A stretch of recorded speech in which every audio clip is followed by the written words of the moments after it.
যারা বলছেন সিঙ্গুরবাসী হতাশ, তারা সিঙ্গুরবাসীকে আশার আলো দেখাচ্ছেন না কেন? মুখ্যমন্ত্রী তো সর্ষের বীজ ছড়িয়ে এসছেন, ওখানকার মানুষ সর্ষে ফুল দেখেছে। কৃষক জমি ফেরত পেয়েছে, কিন্তু জমি ফসল ফেরত পায়নি। একটা অচল অবস্থা তৈরি হয়েছে, শিল্পের বদ্ধভূমি তৈরি হয়েছে। মুখ্যমন্ত্রী পশ্চিমবঙ্গের শিল্প সম্ভাবনাকে ধ্বংস করে দিয়েছেন। এ রাজ্যের শিল্পপতিরা ভিন রাজ্যে বিনিয়োগ করছেন। যারা বিজিবিএস এর মঞ্চে দাঁড়িয়ে থাকেন মুখ্যমন্ত্রীর পাশে, তাদের 9 বছরের ব্যালেন্স শিট দেখুন, তারা কোথায় বিনিয়োগ করেছেন পার্শ্ববর্তী রাজ্যে। সুতরাং তৃণমূল কংগ্রেস যাচ্ছে, তৃণমূল কংগ্রেস চলে যাচ্ছে, এবং সিঙ্গুরের ওই মাটিতেই শিল্প হবে।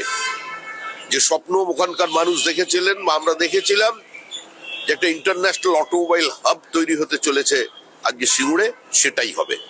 প্রধানমন্ত্রী স্পষ্ট করে দিয়েছেন যে আইন শৃঙ্খলার অবনতি যদি হয়ে যায়, সেখানে আর কোনো বিনিয়োগ হয় না।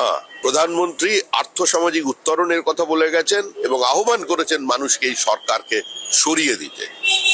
এই সরকার যতক্ষণ আছে, যতক্ষণ জুডিশিয়ারির ওপরে, সংবাদ মাধ্যমের ওপরে এবং সাধারণ মানুষের ওপরে, শিল্পপতিদের ওপরে আক্রমণ চলেছে, ততদিন পর্যন্ত পশ্চিমবঙ্গে কোনো বিনিয়োগ হবে না।